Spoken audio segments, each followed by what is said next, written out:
And we're live. Good morning, good afternoon, or good evening, wherever you are joining us from today. My name is Eloise Goodwin. I'm the Director of Operations at the Financial Modelling Institute, otherwise known as the FMI. So we're very pleased that you can join us today for the AFM exam prep session, a virtual meetup hosted by Plum Solutions and Danielle Stein-Fairhurst.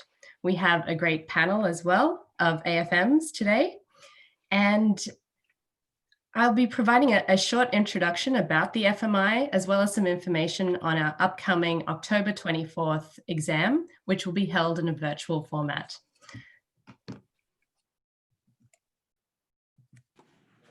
So the Financial Modelling Institute offers 3 levels of rigorous accreditation for the discipline of financial modelling.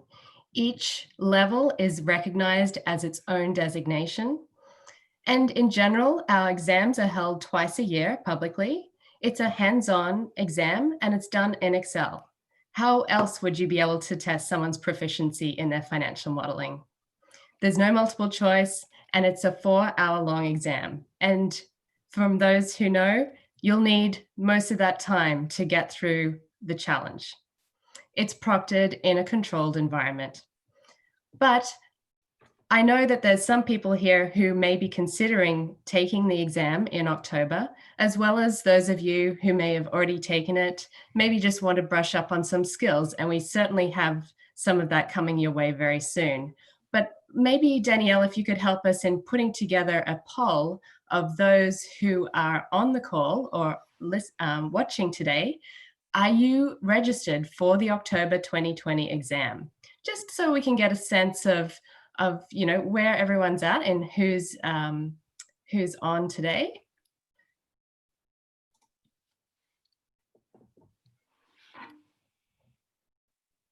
Some interesting results coming through. Fantastic.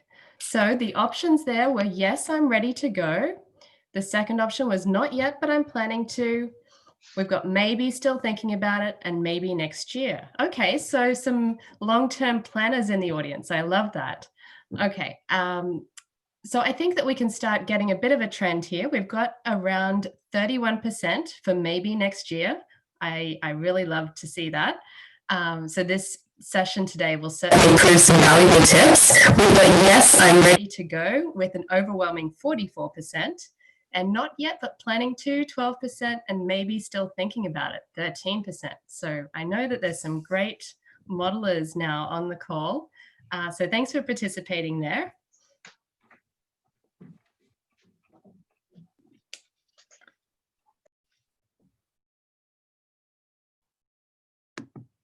Okay, terrific.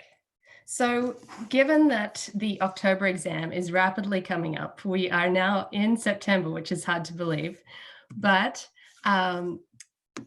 let's move on to what I'm sure a lot of people will be very interested in, and that is the upcoming virtual exam format. So in a lot of the elements, there is very little change.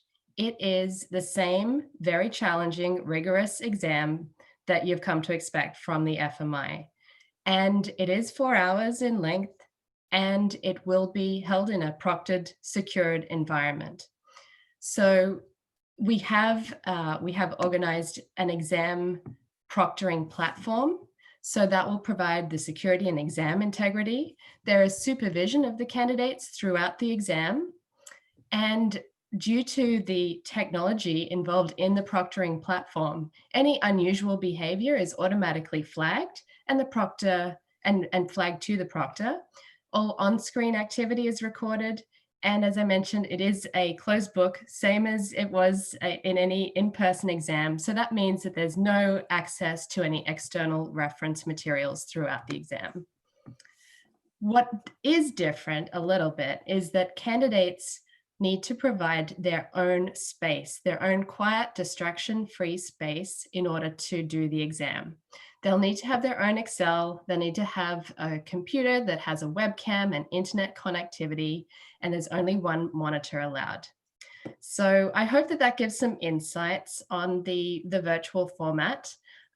we will certainly be providing a much more detailed list of FAQs to all of the candidates a little closer to the exam date. But I think for exam preparation purposes, what you would need to prepare is really no different from how you'd prepare in the past. And that is practice, practice, practice, and doing that without any reference to any materials. The good part about the virtual format is that it enables candidates from literally anywhere that they have these technology available to them to be able to write the exam. So that's very exciting to us because it means that a lot more, it's become accessible and available to a lot more candidates. Okay, so hopefully that addresses some questions, but we can certainly handle more at the Q&A session at the end of this. But let's get into all of this information in terms of the FMI mission and vision and values. It sounds like a lot of people are already familiar with the FMI, so I'm not going to dwell too much on that. And all of this information is as well available on the FMI website. But one thing that I do want to mention is just how global the FMI community is.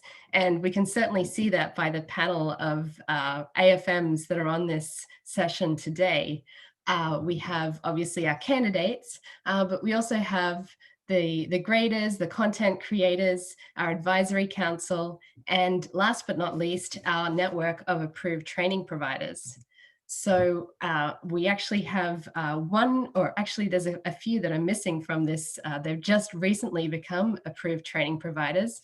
And we actually have a representative of one of those companies here on the call today, and that's the Financial Modeling World Cup. We've recently approved their application as an approved training provider of the FMI. So you'll hear more from Andrew in a little bit about that.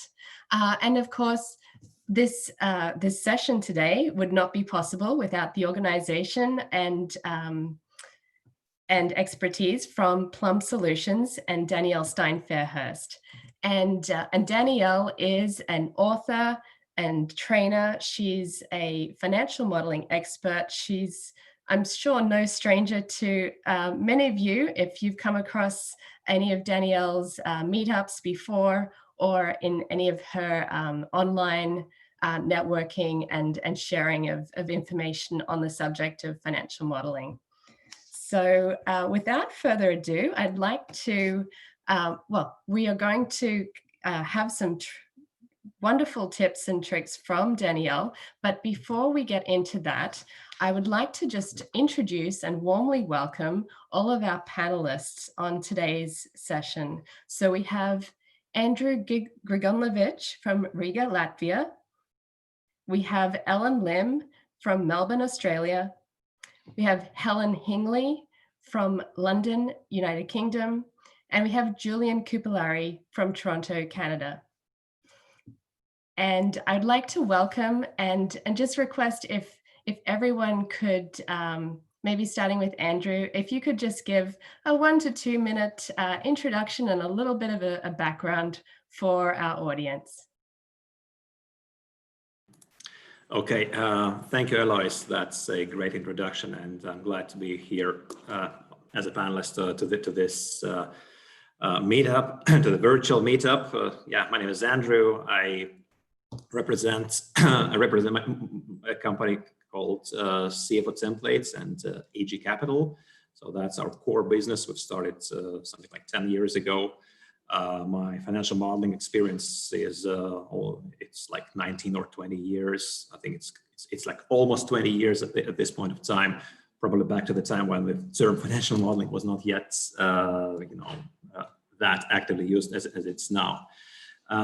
We're doing, and I'm doing personally, a lot of modeling projects, and you can imagine that Latvia is a very small 2 million people country, and most of the projects are coming from abroad, from countries like US, UK, Australia, and other larger industries.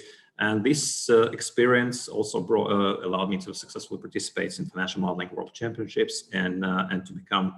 Actually, I've been on the first cohorts of AFM and CFM sittings, successfully being able to pass them both.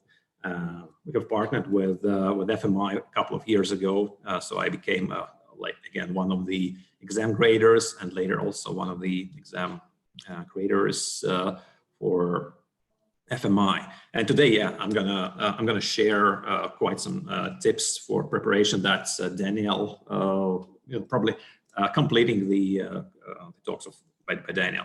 And finally, our to complete about the my introduction. One of the latest initiatives was launching the Financial Modeling World Cup, where we partnered with FMI, and one of the ideas was to create a interesting, out of the box training platform for AFM and CFM exam takers. So we'll talk about this probably a bit later down the road today, but that's a nice, interesting format to train.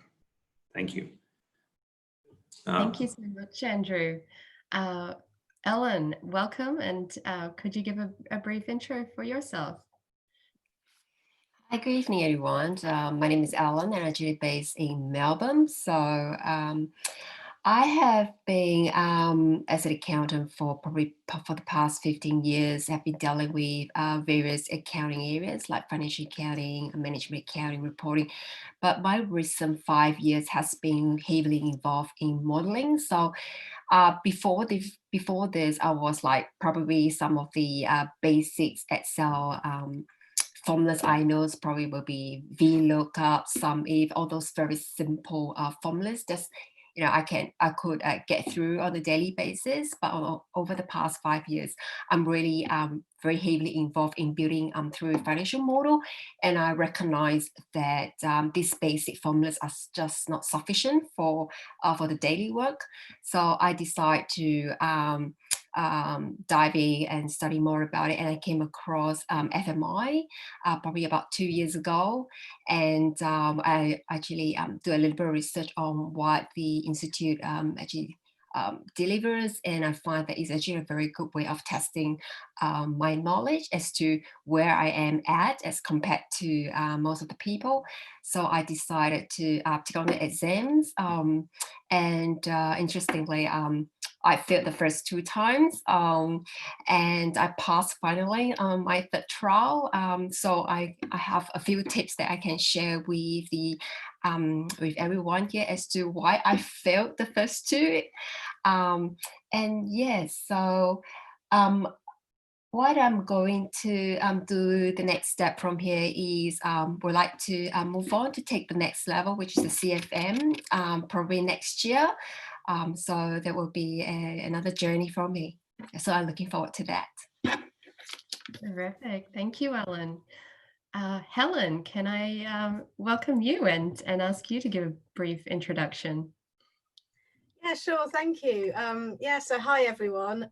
My name is Helen Hingley. As you can see, I'm based in London in the UK. So it's quite a civilized time in the morning for me. Nice to meet everyone from around the world. My background in financial modelling, a lot of people come into financial modelling from different routes. And so my route is from management consultancy. So after university, I joined Deloitte Consulting, as it was called, and then moved on to PA consulting. So I was a management consultant, but right from the start, I would say I was attracted to the more analytical side, and I really enjoyed financial modeling back in the days before Excel 2003.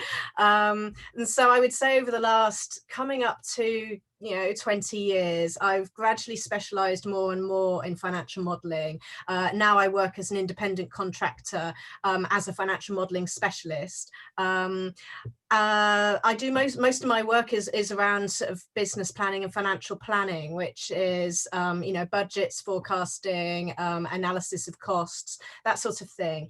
The reason why I was attracted to doing these exams was initially from the point of view of continuous professional development. Really, I was a bit worried that my experience was leaving some gaps in my knowledge, and I just wanted to make sure that I was refreshing my skills and filling in any gaps, making sure that I was up to date, and then also being able to sort of show that I had a financial modelling qualification, you know, a good one that was based on, you know, a proper exam that had a lot of value. So that was really why I came to do the exam. I did the AFM exam in October last year. And I have just signed up to the CFM exam in October this year. So I've got to make sure that I reserve enough time to prepare for my background and you know why I got involved in this qualification. Thank you so much, Helen. And last but not least, Julian, please give a brief introduction for yourself. Hi, everyone. I'm Julian. I'm based in Toronto, Canada, so it's a little on the early ed for Eloise and I right now, but I'm actually the business development manager here at the Financial Modeling Institute. I was hired last October in 2019, and I wrote my AFM exam in the same month. So I learned how to model in the in the hotel industry. I worked in finance and strategy roles at Fairmont. And did that for a couple years, and then later shifted to Accor hotels. So modeling internally, I was never really sure how I compared against other individuals working in finance. So I thought the AFM exam was a really great opportunity to kind of, similar to Helen, round out my skill set and see if there were any gaps that I needed to know or needed to learn. So took it, and about the same month that I was really buckling down on the studying, applied to the FMI and got the role. So they told me that I didn't have to pass I'd already been hired, so I wasn't going to be let go if I didn't pass, but thankfully I did pass. So it all worked out.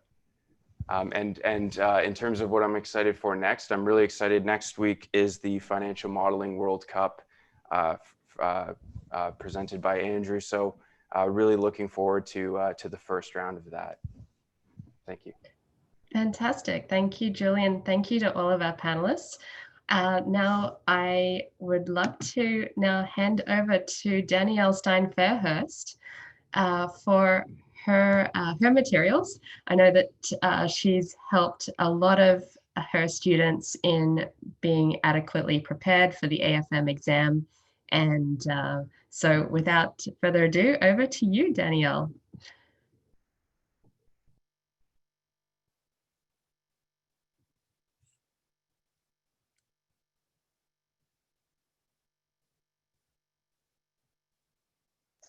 So you should be able to see my PowerPoint now, I think.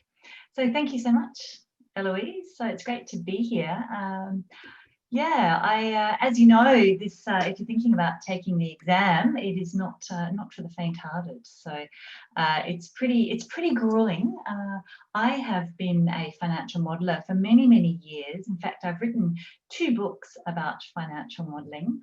And when the FMI qualification first came out, I thought, oh gosh, I don't need a piece of paper to prove that I'm a financial modeler.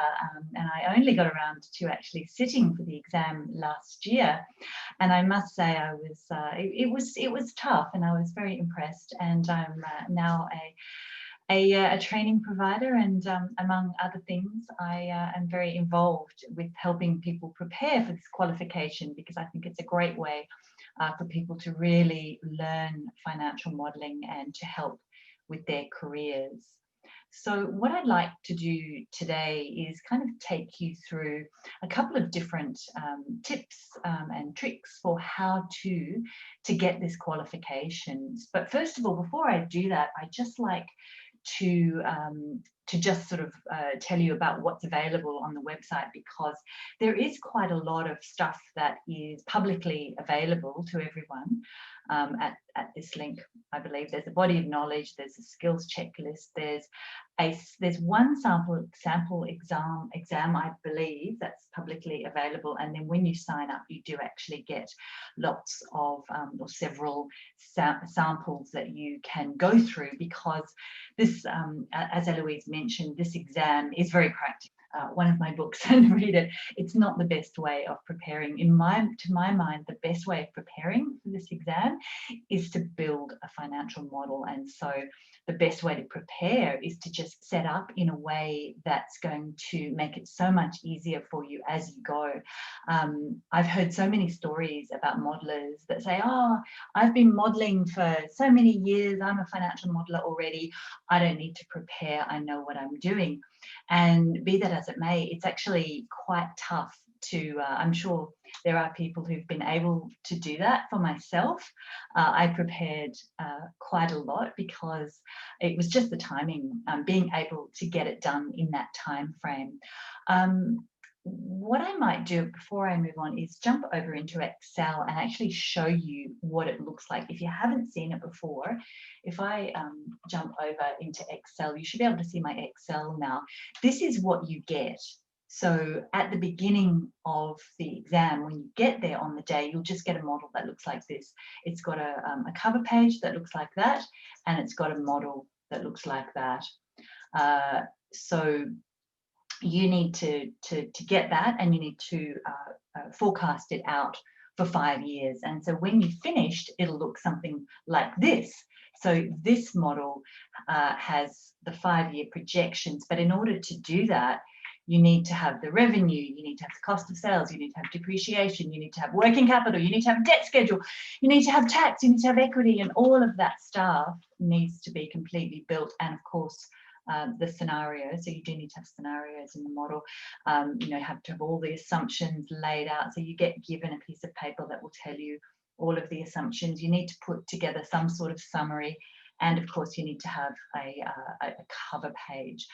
So that is quite a challenge, you know, getting that done in a 4-hour time period. So being able to do that is going to be a heck of a lot easier if you set it up the right way. And the first thing you need to consider is whether your model is going to be vertically laid out or whether it's going to be horizontally laid out.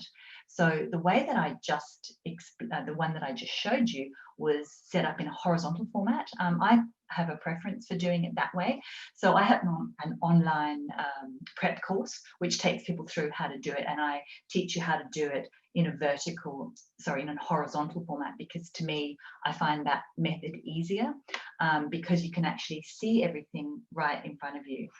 There is no one way of doing it. Basically, you need to build a financial model. How you do that is up to you. So I take you through, you know, I'll take you through the way that I think is easier, but there are so many different ways of achieving the results. The other way of doing it is to do a vertical layout. So you've got your model, you've got your schedules, you've got your scenarios, you've got your assumptions, you've got all of your schedules in one big long tower. And that has its advantages and disadvantages. I mean, by doing it like that, it does make it a little bit easier because you only have to do your years once. They're all set up, they're all sort of laid up straight right in front of you. I do find it a bit hard to sort of find your way around because you're having to sort of go up and down. I prefer to have everything laid out. But the disadvantage with having everything laid out like that is that it's quite easy to pick up the wrong year. So that's something to be really careful of. So if you I'll show you the horizontal way, and if you choose to do it horizontally, or well, in fact, anyway you do it, you do need to have all of these components. So what I'm going to show you, the way that I do it, is to memorize all of these components and then to basically set it up and to set up your schedules.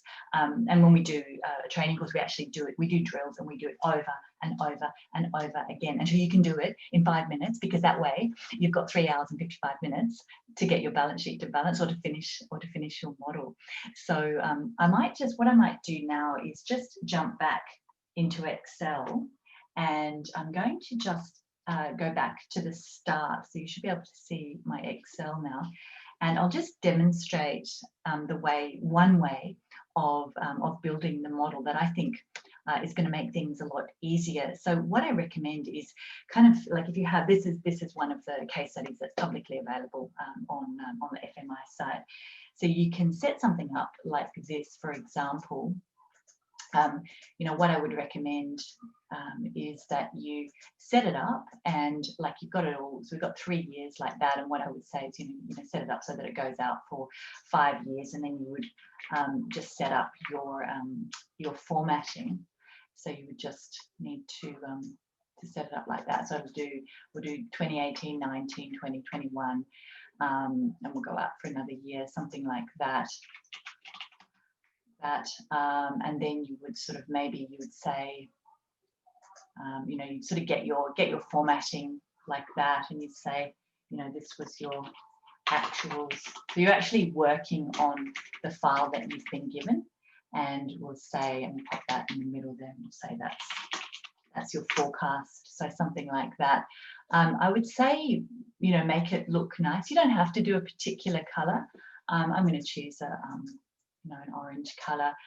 You might want to do that border there, looks a little bit messy, so you might want to, you know, make that a different color on your border, you know, maybe something like that. You could, you know, change it to a white color, which I think would look a little bit nicer, something like that. And you might make the other borders would probably look good if they were white as well. I'm not a huge fan of the Times New Roman. Sorry, Julian, you didn't build this one, did you? Maybe change it to, you know, just to sort of make it look a little bit nice. And once you've got it set up, once you're sure that that's how you want it, you would also, the other thing is, that's kind of, you know, you get your alignment working. Maybe move that across just a little bit, maybe move that a little bit over. You know, it's a little bit of fiddling around, and you certainly don't want to be doing this. You don't want to be fiddling about as you're building the model. So do all your fiddling up front. And once you're happy with it, once you've got it working, what we'll do is copy the header, and we're going to create a header tab like that. I would say at the end of it, I really think that would look much nicer if it was white. I do this different every time, so that would look much nicer if it was white, wouldn't it? Oh, that looks so much nicer. So get that right. And of course, you're going to practice this, so you practice it over and over again, so that you know exactly how you're going to do it. And when you've finished with it, I would recommend that you take off the grid lines, because it just looks nicer. But when you're building it, it's going to be a lot easier with the grid lines. So once you're happy with it, so we've got our actual, we've got our forecast. The other thing, column E, is usually where we put our units, so you might want to put that one in as well. And then the other thing I'm going to do is just think about how your formatting is going to look. So that's 5. I actually quite like it. And also think about, when you get the piece of paper, you need to look at what currency it is. You might want to format it in your currency. It might be in euros or dollars. In this case, we've got it in millions. You can see that it's millions. So I'll go down just for a couple of hundred rows, and then I'll just change my formatting like that, so that in this example, it's better to just have one decimal place. So get that right. I know this seems really fiddly, but now that we've got this right, what I'm going to do is copy it over and over again, so that everything is beautifully laid out. So I'm going to hold down my control key, and I'm going to copy this 10 times. So I'll go 1, 2, 3, 4, 5, 6, 7, 8, 9, 10, like that. And because I've memorized all the different parts of it, so what I need to do is, I'll just go in and call that cover, control page down, and we'll call the next one to be your summary. And then I'll go through assumptions, revenue, go do this as fast as you possibly can. The next one is going to be my cost of sales. The next one will be the model, the financial statement. So I'm going to drag that one across like that. And then we're going to do our depreciation, our working capital. We'll then put in our debt schedule. We'll do our tax. Did I miss one? No, I've got too many. And go to equity. Just go model, depreciation, working capital. Tax, yeah, so I've got one too many. That's right. Okay, so I can delete that one. Okay, so that now when I go to build my model, I've got everything laid out so they're exactly the same. One of the most common mistakes in financial models is picking up the wrong column, or just basically picking up the wrong cell. And if you have all of your columns identical, you're going to really reduce the possibility for that happening. Now, I've also got my my title at the top there, so what I'll do is just go in and change that one. Where is it? That one there. So I'll change that to cover, and then summary, and then assumptions, revenue.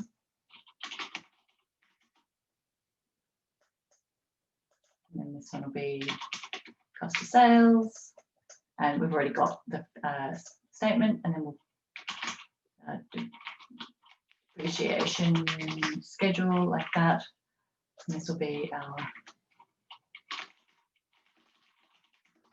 capital schedule, and this one will be our debt. You might want to put your tax and your equity on one, but I usually lay them out separately because they're quite detailed. And then this one is going to be equity. There we go. So that is basically the layout of your model. So once you've got that laid out, you can then go ahead and start piecing them all together. Because if you set it up like that, it's really just going to save you a lot of time. So practice. So what I would say, you know, when you first start preparing yourself for sitting the exam, keep practicing until you can set this model up within 5 minutes. And also work on your stamina. So I don't know about you guys on the panel, but I was exhausted. Like after 4 hours, modeling is a mentally exhausting process. So actually having to concentrate so hard for 4 hours. So that's the other reason why I think practicing is so important. And then you of course go through and start building all of your schedules once you've got everything set up. And probably the really exciting moment, you know, once you've started sort of pulling everything together, is when you get to the part where you've got your income statement, you've got your cash flow, and then you're almost finished and you're getting your balance sheet to balance. So that's really the critical moment when you finish your financial statements. And I was really fortunate on the day when I sat the exam, my balance sheet just balanced first time. And when I was practicing, that rarely happened. I would be, you know, practicing, and I'd usually find that I'd sort of made a mistake somewhere along the line. So getting that balance sheet to balance can be quite tricky, because I think it's quite hard to pass the exam if you can't get your balance sheet to balance. I think it's possible, like if you've done absolutely everything else right and your balance sheet, you're just a little bit out. I'm not sure, I won't comment on that, but it's pretty hard to, if your balance sheet doesn't balance, it's pretty hard to pass the exam. So that's probably the most nerve-wracking part of the whole thing, because you're probably about 3/4 of the way through. Your balance sheet doesn't balance and you're freaking out and you're like, I'm running out of time, I can't, you know, I'm going to fail. You know, this is when I think that the timing and the strategies of being able to fix it when your balance sheet doesn't balance is probably the other thing I wanted to go through with you. And the strategies I find for finding a balance sheet error is to look down and check prior year comparatives. That can really flush it out. So if you look at the previous years and you can sort of see, you can see a trend and you see, oh, this one's too high up or too down because I've put the sign around the wrong way or something like that. That can help find it. When you're doing the error check, so when you're doing the error check at the bottom, look at the number. So the number that you're out by, does that number look familiar? And I would recommend that you probably, I'm interested to see what the other guys think about this, but I wouldn't spend more than about 10 minutes.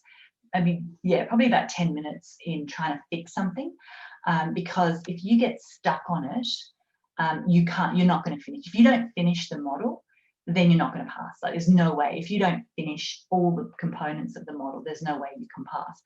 So what I would say is just try to, you know, employ all of these strategies, move on, finish the model. When you finish, and if you have time, then I would say come back to it. And probably some of the most common errors with the model is with balance sheet not balancing is that you just missed a row. Like you know, there's just something that you haven't popped in there. The common one that I often made was picking up the wrong year, you know, when you're going from one tab to another, just accident. So be really, really careful when you are linking. That's probably one of the most common mistakes. Getting positives and negatives the wrong way round, that's a really common mistake, often with the cash flow, with the debt, and also on the balance sheet, putting in annual balances instead of cumulative balances. Like, for example, with retained earnings, you need to add that to the previous carried over amount rather than the annual balance. That's a really common problem. So if you can't get it to balance, most importantly, don't panic. If you panic, then it's all over. So don't panic, just try to sort of systematically work through it. Spend about 10 minutes on it, and if you can't figure it out, move on and finish your model and then come back to it. So in conclusion, just a couple of final tips that I hope will help you to prepare. Most importantly, I think you need to have a plan. You need to practice, and you need to know exactly. I mean, the exams don't change that much. I mean, the structure is similar. The numbers will always be different. The case study will always be completely different. But the structure of the model is usually quite similar, and you can practice. You need to have a plan. So practice, practice, practice. Practice your timing. Make sure if you can't finish the model in like 3.5, 4 hours, you know that there's no way you're going to be able to do it on the day. Make sure that you finish. Oh, and the last tip was to save versions, to make sure that you save different versions of it. As a proctor, I've seen people's models crash, or they mess something up and they suddenly get a whole pile of refs. That can. So if anything like that happens, you may need to go back to a previous version. So just save just version 1, version 2, version 3 as you're going through, and make sure that you submit, of course, the most recent version of it. So those are sort of the tips that I wanted to go through with you. The online course that I have available is already available. It's on demand. You can start anytime you like. We're also doing a study group and a mock exam. The study group starts tomorrow. So basically at this time, in about 24 hours from now, we're going to start a study group with a group of people who are doing the online course, and we're going to go through on a Zoom call, and people are going to discuss different elements of the course. So there was just to finish off. So we had Eloise mentioned that we had a couple of questions that people submitted in advance, and I just thought I'd grab. I'll hand back over to Eloise in a minute because I know we've got a ton of other questions, and I can see that we've got other questions coming through as well. But there were just a couple of questions here that I thought I might address, which kind of fitted with what I was talking about. The first question we had was, where should I start and which schedule should I build first? And I think it's a really good question because people, I see building a model like a bit like a jigsaw puzzle. You've just got all these pieces, and you basically need to put it together. And where in a jigsaw puzzle, where you start doesn't really matter that much as long as you finish the thing. And so what I generally do is I start with the P&L. I just basically work down the way that the model is laid out. So start with the P&L, and you might get to depreciation and go, well, I'll come back to that later. And just keep sort of plugging away and going backwards and forwards. And the answer is really doesn't matter. I mean, you can sort of work backwards and forwards. It's everybody has their own sort of strategy for it. So there's no sort of right and wrong way of saying you have to do it in a certain order as long as you finish it. Please feel free, you guys on the panel, feel free to jump in later if there's any other questions or comments that you had about it. The next question was the cost of the prep course. I know there's lots of prep courses that might be available. I wanted to say actually with the books that I've got also, I don't know of any book that has been specifically designed for FMI. There are lots of books that are available that will help you. The books that I've written predated FMI, so I didn't write them for FMI. So I just wanted to make that comment. The prep course is, I think, 525 Australian dollars. And the study group is 275 Australian dollars. They are run. The prep course is always available. How to prepare for it, what books I should follow. So I mentioned that about the books. How to prepare for it, build models. The best way to prepare is to just build in Excel and practice. Can we get a list of Excel formulas? Yeah, the funny thing about building this model is that there aren't actually a huge amount of Excel formulas that you need. In the prep course, we do kind of cover quite a few formulas that you should know as a financial modeler, but you really only use most of the hard part about building this model is actually linking from one, actually piecing it together. That's the hard part. We don't actually use, I mean, you can use complex formulas. I don't know if you guys used complicated formulas. Some of the scenarios and the debt schedule get a bit complex, but there's nothing overly complicated in terms of formulas. And lastly, a candidate's free to use any Excel functionality. Yes, you can pretty much, as long as it is standard Excel, yeah, that you're not told that you have to do it in a certain way. Yeah, correct me if I'm wrong with any of this stuff, Julian. I don't want to comment on anything, but as far as I understand, you can't use any add-ins. But as long as it's part of Excel, then you are free to use it. So, does anybody else want to make any comments about those points? I'll just say that that's correct. You can't use any add-ins, but anything within Excel is fair game. Thanks, Julian. I'll pass over to you, Eloise, for the Q&A. Okay, terrific. Thank you so much, Danielle. So we have quite a few questions that did come in before the session, as well as a few that I've been answering as we go through on the question and answer there. So that's great. And some of the question that came up was about the balance sheet balancing and whether that is essential for passing. So it's certainly a very good sign of a good model if your balance sheet balances. But I know that there has been perhaps occasions when, a very, very good model that might just have like an error that's making something off. Essentially, it'll be up to the discretion of the grading committee as to whether a model that has a non-balancing balance sheet passes the exam. But essentially, the FMI is looking to assess people's ability in financial modeling. It's not an accounting designation, it's a financial modeling designation. So I just want to make that clear. It's also, I don't think, very helpful to add additional stress when you're already in an exam situation. So if that happens to you, it's I'm sure something that every modeler has come across, and you just need to think clearly through the steps of what your process is and whether you've included everything that needs to be linked, right? So maybe with our Q&A session, if there's anything, like I know all of our panelists do have ability to see all of the questions coming in and so forth. So is there anything that the topics that have come in that anyone wants to speak to, just that you have personal experience on, or that you'd like to share some insights on?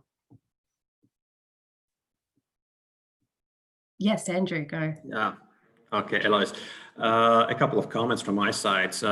While we were talking about the list of formulas that's relevant, I think that it could be quite possible to pass the exam using like as little as only the if formula. I think if that's probably the only one that you can't really not avoid. Besides the other useful formulas, it's probably going to be mean formula, max formula, all the dates formulas, but it also could be kind of, probably skipped. So all the like EO month or E dates formulas, then the choose formula, the VLOOKUP formula, but I think that's more or less of it. It's not about writing complex formulas, at least not on the AFM stage. It's about putting a nice balanced model that's logical, that's well set up.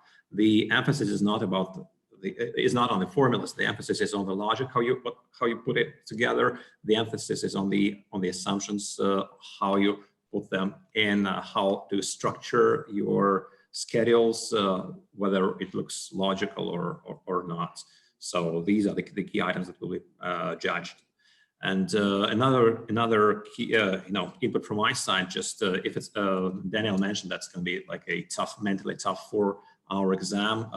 My personal experience from taking longer tests was to have some sort of, refreshments nearby, nuts, chocolates. They give you quite a lot of energy boosts for your brain power, and also some fresh water. So probably you should know your organism, your brain reactions better. For me, it works like probably after 1 hour and a half, I'm going to take a bar of chocolates to get an energy boost. I think that's a terrific tip, Andrew. I certainly agree with you. It's important to keep the body nourished and keep the brain hydrated, and certainly important parts of a successful exam. Does anyone else on the panel have any other things that they'd like to add in terms of any of the questions that have come in, or adding on to any of the content that Danielle covered? Sorry. Yes, go Helen. Oh, I was just going to say, just following on from all of these tips, one thing I did when I was preparing, following on from Danielle's comment about practicing and planning your time, was I actually wrote a schedule of how I was going to spend the time in the exam. And I've just been looking to try and find one of those schedules, but basically it said something like, set up the model 10 minutes, create the assumption sheet 10 minutes. And, and I split the exam into chunks. I think from memory, it was maybe about sort of 8 different chunks at a time to achieve certain checkpoints in the model. So I think Danielle's point about if you can't get the balance sheet balance, I had a deadline in the exam, which was like 11:30 a.m. I had to do it by then. Then I moved to 20 hours, which was a sort of a different start. It allowed me to get my head into a different kind of space, and maybe create a nice rough to show this.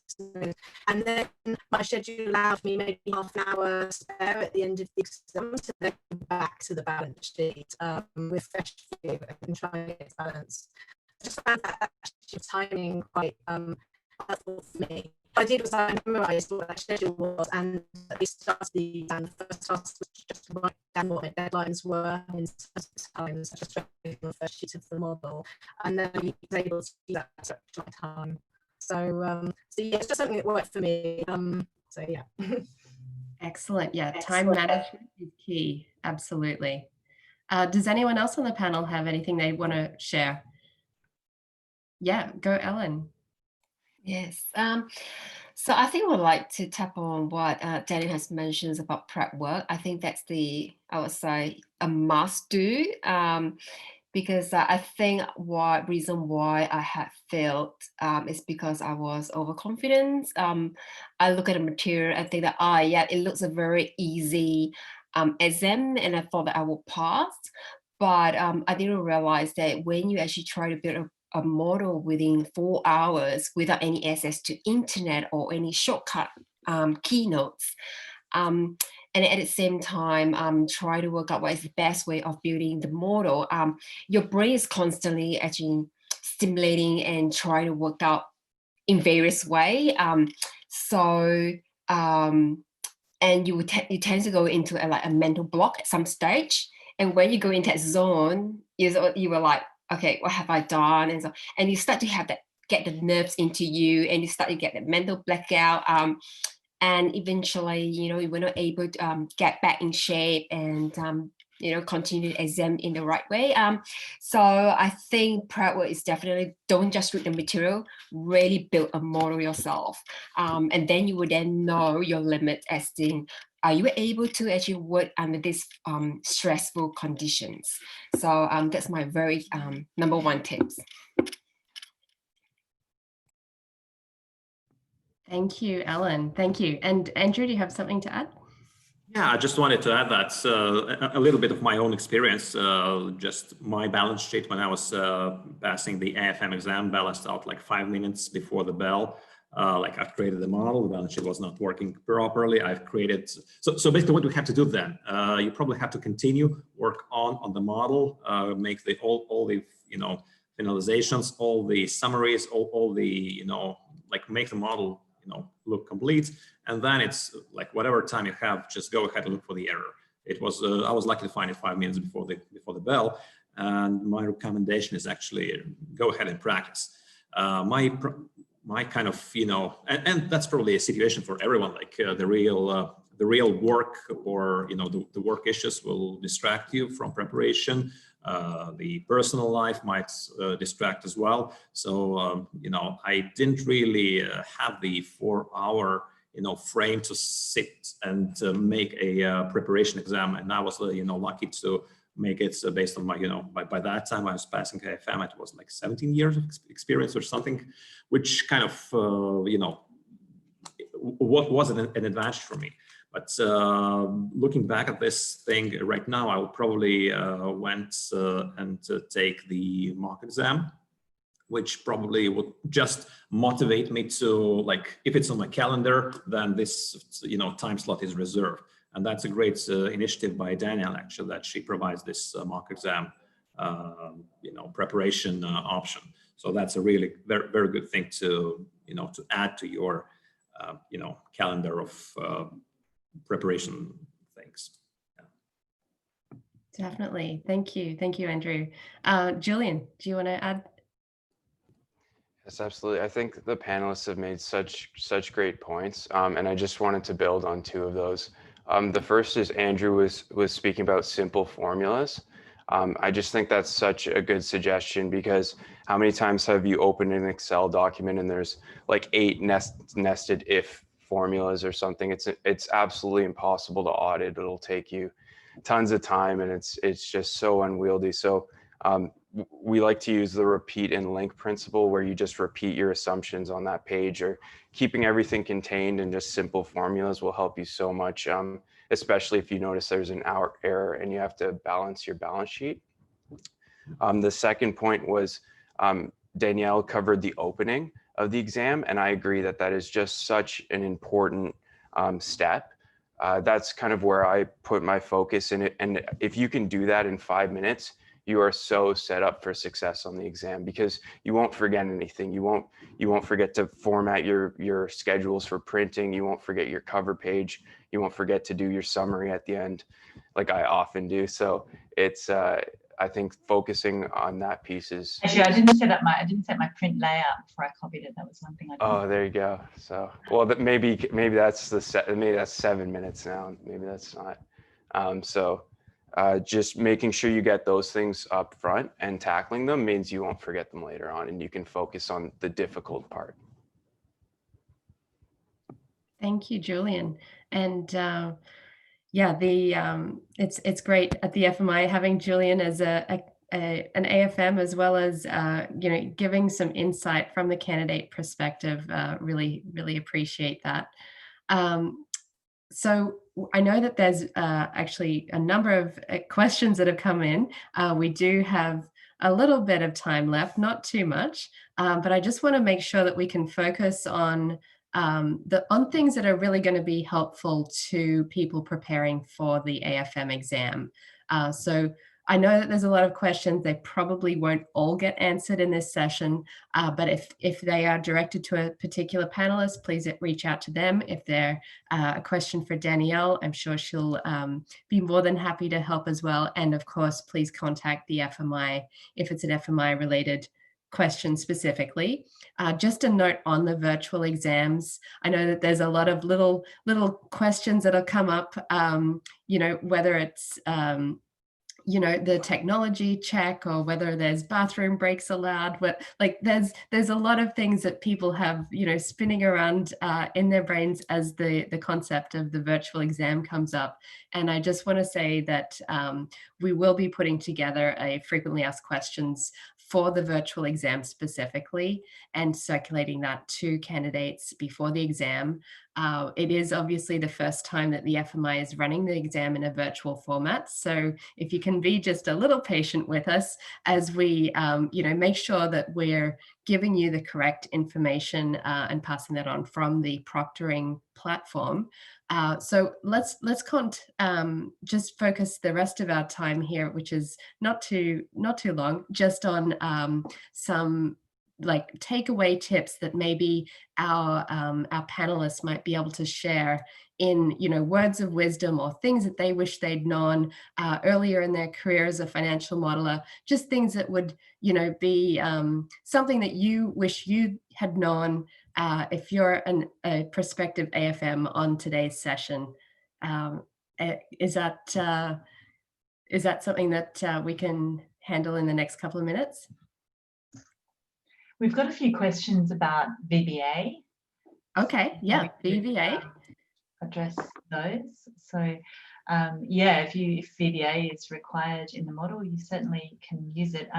I can see there's a question from Adam for Andrew about using a macro for debt circularity. So Adam's actually one of my students, so he knows what I think already. So I'm interested to see what Andrew thinks about using a macro for debt circularity rather than corkscrew. Okay, I would say that the less you complicate the model, the better it is actually. So I think that if I remember correctly, then corkscrew method was fine, and it's you just have to set it up properly. But one of the key things actually is that probably, at least for me, but I believe it's going to be for quite many people that take the AFM exam, the most difficult part of the schedules that you have to prepare is actually the debt schedule for the revolver. So I really like to inspire you to practice, especially making revolvers, planning, and practicing making the schedules for the revolving lines of credits. So. Definitely. And by the way, one of the ways to do that actually, like if what we plan to do on the first two stages of the Financial Modeling World Cup that was mentioned here already, we plan to make one case every stage that would be kind of devoted to preparation for the AFM exam. So next week it's going to be a case on let's say schedules that you can model of the assumption that you have, and probably on the stage 2 you will be given a so to say a partly done model, but that needs to have a revolver done and a balance sheet and a cash flow statement to balance out. So that could be like a nice way to practice parts of the future exam. Yeah. Terrific. It's certainly good to have practice, and certainly a fun competition like the Financial Modeling World Cup is a great opportunity for that.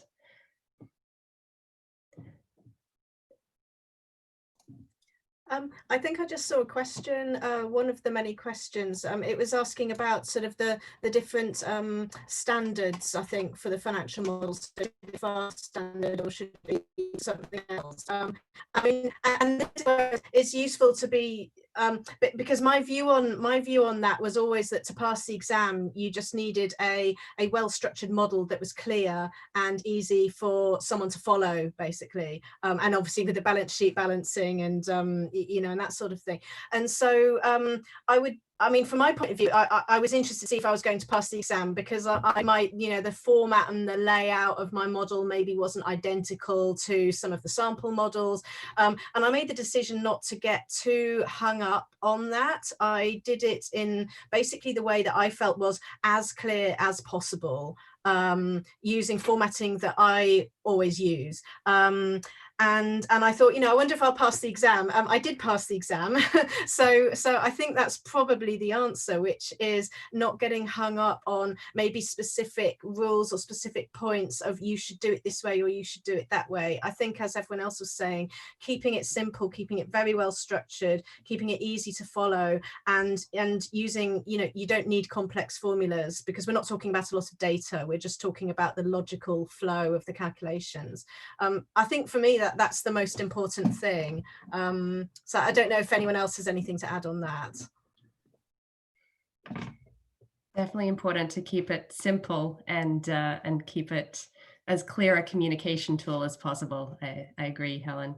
Andrew, you have something? Yeah, I just wanted to add that while grading AFM exams, I've seen, all different sorts of formatting, different colors. It doesn't really matter as long as the model is clear, well formatted, as long as there is formatting done.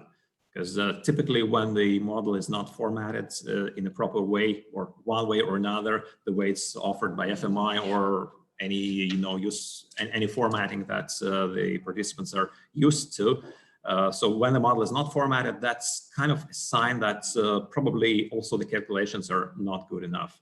Because I've seen a lot of correlation between the design and the resulting outcomes of the, of the model. So basically, if you don't have a format, typically you don't really have a schedules. Some schedules could be missing as well. Yes, yes. Ellen, did you want to share any tips that you have or what you learnt in your previous attempts at the AFM? So basically what I've touched on is the prep work. So I decided to putting the 1 full week of study before the exam and really do a lot of practice in that 4-hour conditions. Yeah, that was one of the questions we had, was about how long. Thank you, Ellen. Yeah, it depends, because I do have background building through financial models, but it's just more about trying to able to perform during that stressful conditions without any access to various tools. So I actually tried to putting a lot of time a week beforehand. Yeah, so make sure that you're not that stressed out. You need to have enough sleep, as what Andrea mentioned, drink and probably exercise or meditate, because when you're doing prep work before the exam, the stress level can actually build up towards that special day. But you do need to learn how to de-stress so that you are at the best state when you start the exam. The other tips that I can share probably is, which I think Julie had mentioned earlier on about the print format. So I did the other way. So on the first probably 10 minutes, I set up all the sheets, all the headers and the colors. And then I definitely went on to actually build the various sections of the model. It's only when it comes to the last 10 minutes before the exam ends, I actually did a print preview, just to make sure, because as you build a model or you insert rows, the print format probably will be skewed. So you need to do, before we submit the exams, do a print preview, just to make sure everything fit in nicely within a page, so that you can do insert some page break, shift some data to the next page. That will definitely give you some points. Yeah, that's probably on my end. Yeah. Okay, thank you, Ellen. Julian or Danielle, do you have any final words of wisdom to share? No, just good luck, everyone. Yeah, I'll just quickly share. The only piece for me that I didn't know before I started studying for my AFM exam was that keyboard shortcuts are faster. I'd been told this, but I never really believed it. And the reason is that keyboard shortcuts are an investment. They're not faster at first because you'll probably have to think about it. But the more you practice, the more they become a reflex, and then they become worthwhile. So if speed is an issue when you're studying or doing mock exams, I would encourage you to focus on your shortcuts. Yeah, great point. Thank you, Julian. Yeah, good tip. Andrew? I'd really like to add here that the equipment setup is very important here as well for the speed particularly. So if you're, well, I know there are different, lockdown procedures in different parts of the world, but if you're used to working on your, let's say, office equipment, and you have a large monitor and you have a nice keyboard that you're used to, and at the same time you're trying to pass the exam from home, you're using only a small laptop, you'll probably, and even without a mouse, for example, you're probably gonna waste, I would say, about 10 to 12, maybe 15 minutes, just second by second by second. That's going to pile up to some 10 minutes over the 4-hour time frame. So I really recommend you bringing home your usual, the most like the equipment you're mostly used to. That's going to save you quite a lot of time. By the way, I brought my keyboard with me when I was passing AFM exam. So I was flying from Riga to Geneva, then heading to Zurich, staying for a couple of days on vacation there. But the keyboard was flying with me, and that was very important just to have it over there, because I'm really used to that. and that quite kind of saved a little bit of time. And by the end, but by the way, we also touched a thing that's it's great that you have these virtual exams at this time. So that's a great opportunity, because I've spent on flights and hotels more than on the exam as such while passing them. So that's a great opportunity for all the modelers who are living maybe farther from the larger test centers. Yeah, very good point, Andrew. And practicing on the equipment that you're going to be using on exam day. I guess that is definitely an advantage of the virtual exam. If you have a favorite keyboard, you're more than welcome. Obviously, you could do that in the past. You could bring it to the testing center, but in this case, you can use the one that you're familiar with. And I think if we're all good in terms of any further last comments, we're all good, yeah. I'm going to wrap us up. And so since the FMI is an independent accreditation body, we are extremely grateful for the support and training and knowledge that is provided by our global network of approved training providers. So a very big thank you to you, Danielle, for Plum Solutions. We really thank you for organizing this event today. And I'm sure that all of our audience has gotten a lot of great information from the session. Thank you very much as well to our panelists from all over the world. We've got Andrew, Helen, Ellen, and Julian. Thank you very much all for joining us today. I'm sure as well our AFMs, prospective AFMs and those thinking of pursuing the accreditation in the future really appreciated all of your insights and wisdom. Thank you so much, everyone, and have a wonderful rest of your day or evening. Take care.